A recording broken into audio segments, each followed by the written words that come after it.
Section 1. You will hear a woman calling the London Police Department to report a robbery. First, you have some time to look at questions 1 to 4.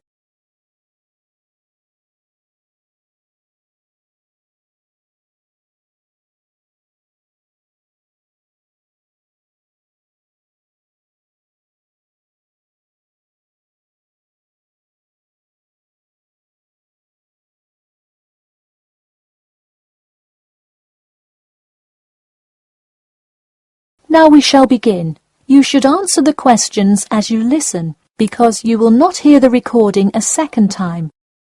Listen carefully and answer questions 1 to 4. Hello, London Police Department. Yes, I would like to report a robbery. All right, just a minute while I pull up the form. OK, could you give me your first and last name? Anna Grieg. Anna Gregg. G-R-E-G? No, Grieg. G-R-I-E-G. Got it. All right, moving on. Gender, female. Date of birth? 15th of March, 1980. All right, thanks. Just a few more personal information questions, and then we can address your claim. All right. What's the address? 4 Ellendale Street. That's E-L-L-E-N-D-A-L-E. All right, Ellendale Street. Yeah, we've had a lot of break-ins in that area lately. And the postal code? W5 2AT. And are you a citizen of the UK? No. OK. What type of citizenship do you have? Well, I lived in the United States for most of my life, but I am actually of Grenadian nationality. OK. So is that the country that issued your passport? Yes. All right. Before you hear the rest of the conversation, you have some time to look at questions 5 to 10.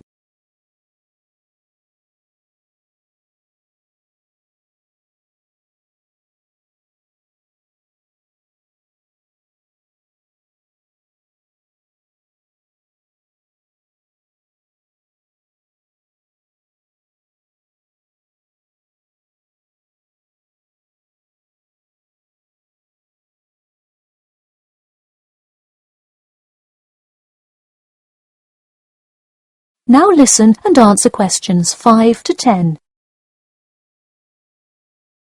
And what is the crime you're reporting? I already said a robbery. Oh, right. Sorry, this is about the 100th robbery report I've filled out today. Have you had any prior break-ins? In the building or just my flat? The unit below mine got broken into last year. No, just your flat. Oh, then no, not here. All right, let's see here. Can you think of anything that was out of the ordinary around your building, or anyone who may have had reason to do this? No, it seemed like just a normal evening. I didn't see anyone suspicious and can't think of anyone that would target me specifically. How long has this been your place of residence? Let me think. I moved in on February 1st and it's October, so it's been about 8 months already. Wow, time flies. And that is just for Ellendale, yeah? Yes, I have lived in the UK for just over 1 year. I see. Can you give me the first and last names of all members of the household? Actually, I live alone. OK, so no other occupants. And can you give me a brief account of what happened? I left to go to a dinner party at 6 p.m.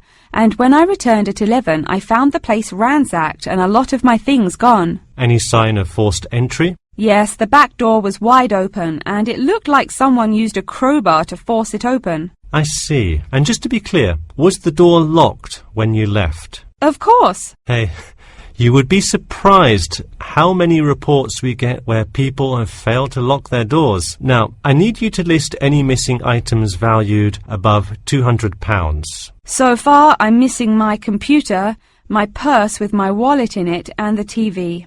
OK, let's start with the computer. What is the estimated value? £500. And what is the serial number? G41687770. Thank you. And a visual description? It is a black 13-inch PEMDAS cloud book. There is an Oxford sticker on the lid. OK, and could you give me a description of the purse? Sure, it's a Claude Frieda shoulder bag and the material is silver-coloured cloth. Price? £300. OK, that concludes my report. I'll submit it and we'll let you know of any developments. That is the end of section 1. You now have half a minute to check your answers.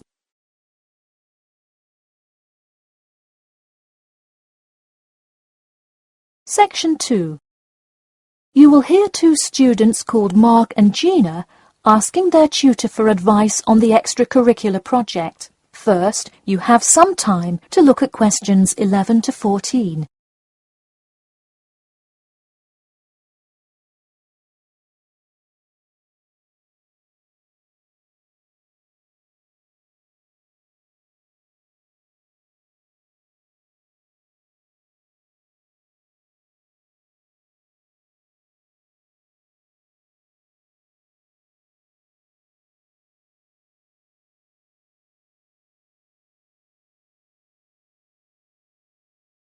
Now listen carefully and answer questions 11 to 14.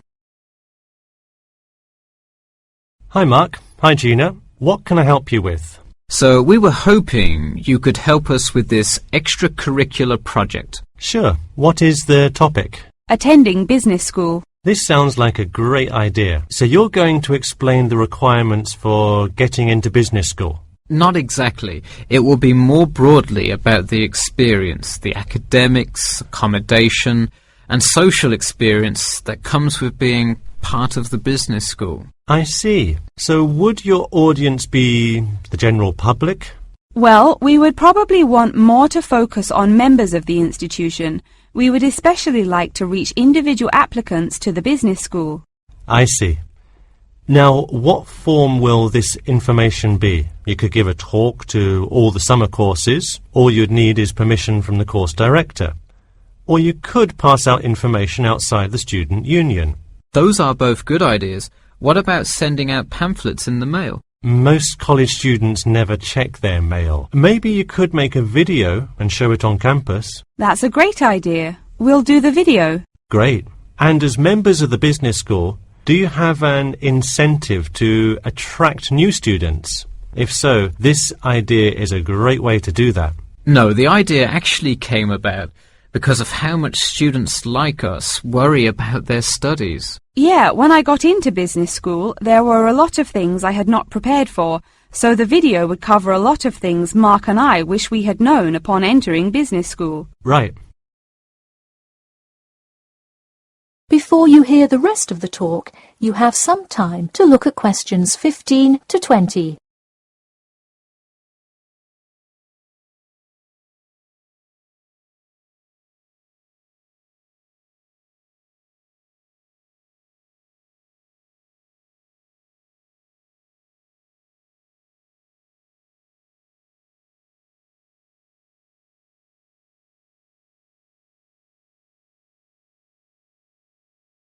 Now listen and answer questions 15 to 20.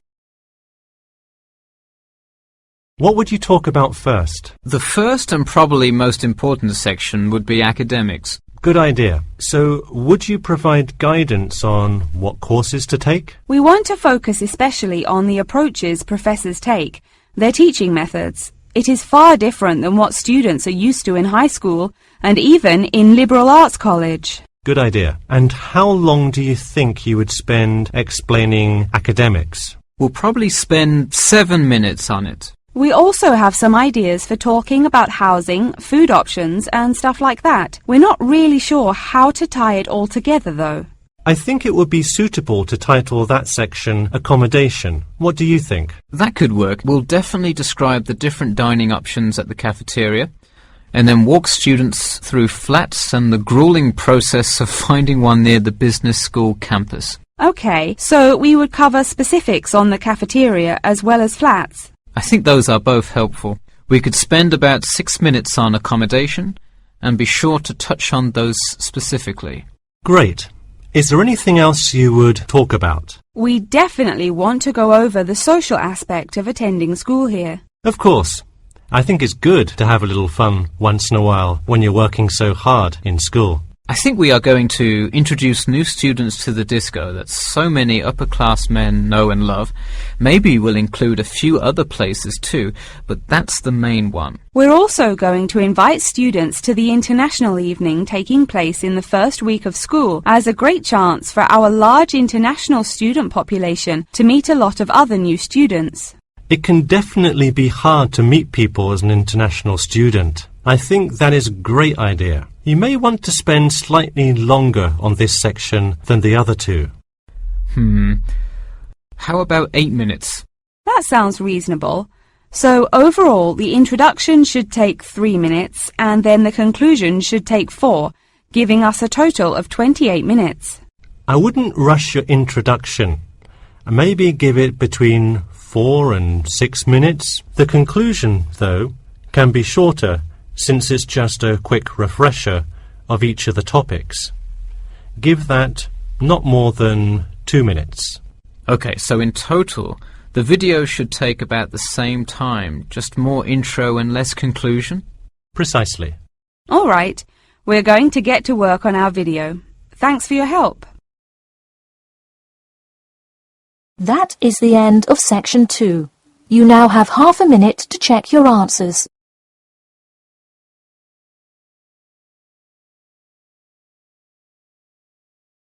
Section 3. You will hear a student called John talking to his classmate Danny about the details of his research project. First, you have some time to look at questions 21 to 26.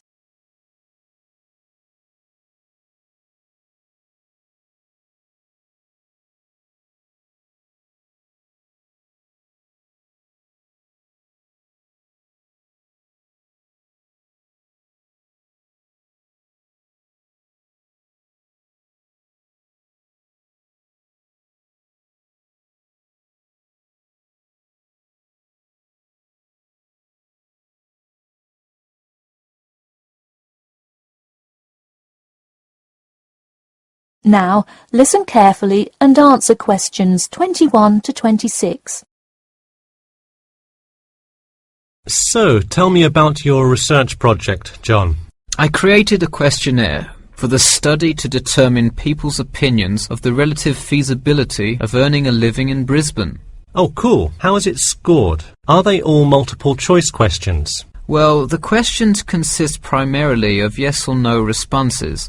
There are 2 free response questions at the end. Participants will use a computer to fill in their answers. That way, it is really easy to analyze the data afterward. Great.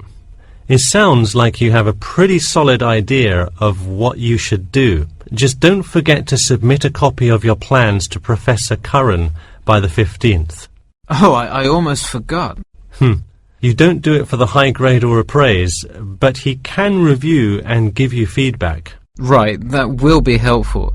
He has been conducting studies like this for 30 years now. Yep. Oh, and I'm curious. Are you going to be in the room giving subjects directions for the questionnaire? Well, I think the instructions will be provided by another representative who will not be analysing the data. I want them to feel they can answer and be completely anonymous, so I will not be in the room. Anonymity is really important for this study. I agree. Good idea. You should tell the representative to remind subjects to fully consider both sides of each issue. Sometimes it's really easy to immediately check yes or no without stopping to think about it completely. That's so true. It's like a race to finish the questionnaire first or something. I'll make sure to include that in the instructions. This report has to be perfect. Wow, what's the big deal? I know it's part of your grades and all. Well, it's that, but also a well-executed study could grab the attention of faculty in the department, which would be a huge deal. So, for attention? No, silly. I mean, I could really gain the respect of professors, who may later take me on as a graduate student in their labs. Oh, I see.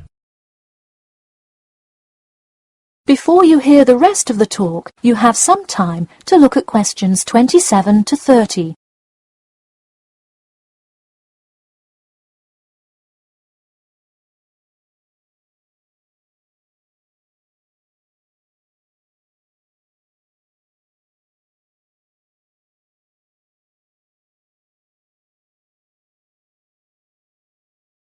Now, listen carefully and answer questions 27 to 30.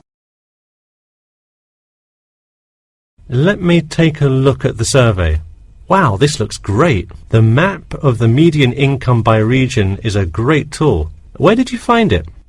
Oh, thanks. I read a lot of sources and just noticed this one in a small psychology journal called Modern Psychology. It's more helpful than the photo I added, but I think the photo is just so interesting. It was in the newspaper last year during that huge wage strike. It's great. Probably not necessary, but it looks great. I don't understand. What is WKRX's involvement here? Oh, the radio station agreed to sponsor the study if I play their station in the room. Wow, interesting. So you don't have to pay for any of this? Exactly. Nice. Where did you get that idea? Last month, at the Psychology Club Council meeting, someone talked about how easy it is to get sponsorship from local businesses, so I listened to their advice and called around. I'll have to remember that. Well, this all looks great. Good luck. That is the end of section 3. You now have half a minute to check your answers.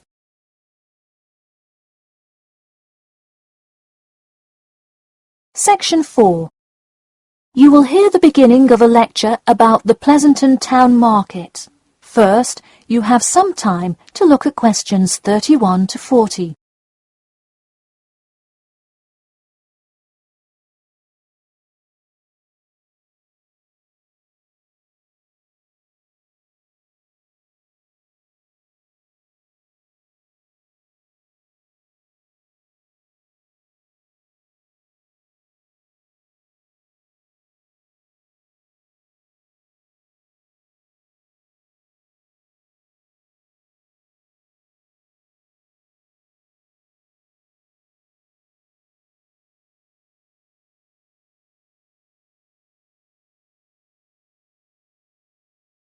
Now, listen carefully and answer questions 31 to 40. Good afternoon. In the last few lectures, we've been covering the social and political pressures that influenced the rise of the rebellion of 1679. Today, I would like to focus on the Pleasanton Town Market. Now, why are we talking all about some market? It's not like it was the first market ever, or even a particularly large market. The Pleasanton Town Market is important because it is often mentioned in the literature found in the library. If you have ever been there, you have probably seen all of the handcrafted items sold there now. But what was originally bought and sold in the town market? In the beginning, the market sold products such as meats, furs, and simple tools. Over time, though, it became known as the place to find quality livestock. People came from all over the world to find the biggest and best cows, pigs, and chickens. In fact, the profits from the town market became the savior of a plummeting economy during a time of much turmoil. Not to be confused with the Reconstruction era, a period of rapid development came about in the 1660s as a result of the market's vendors contributing their profits to building up much-needed public facilities and defense, which would later make a huge impact on the outcome of the war. For many years the market flourished and began to draw in large tourism crowds in addition to the throngs of livestock customers. However, as revolutions in farming came about, more people moved to farms far from the city centre. Customers grew more and more reluctant to travel all the way to the town centre for their meats, when they could easily choose to buy from local farmers near them for a fraction of the price. With such a fall in the profits of the town's major profit generator, some quality town planning was needed. In the mayoral election of 1668, a young man of little fame just barely claimed the popular vote, none other than the now legendary John C. Wiley. Wiley's first decision as mayor of Pleasanton was to deal with the quickly failing town market. The building with the large clock was a landmark that had symbolized growth in Pleasanton for a generation. Wiley decided to use the notoriety of the town market to set an example. During the historical Rotterdam Rebellion, Wiley gave all those involved lifetime prison sentences in the very same building. It stayed a prison for about 50 more years until they transported all remaining prisoners to other facilities and turned it into the historical monument today.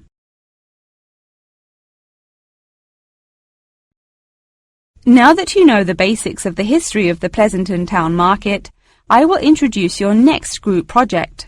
I want you to make a short film based on the real historical events that occurred in Pleasanton before and during the uprising. I will give you some class time to look through the library's reference section, but you will be responsible for conducting further research outside of class. I suggest starting by looking for information on the market itself. You'll find plenty of information. In fact, some students complain that there is actually too much information on it. On your own time, you could find family members of old war veterans to conduct interviews. Sometimes they provide wonderful insight that you wouldn't find in proper history books. But be careful, an interview that is riddled with bias is useless. I myself have some very old photographs here that you are welcome to take a look at for some inspiration. I'm lucky enough to own this one of Jim Wiley himself. Very interesting to see, but does not provide enough information to add much to your film. Feel free to take this film into whatever direction you choose. You could even do a crime thriller based on real outlaws. All you would have to do is look through the newspaper archives in the crime section during that time period. Try to get as much detail as you can, but you may end up having to draw your own conclusions. Okay, that's enough from me, so let's go on to... That is the end of section 4. You now have half a minute to check your answers.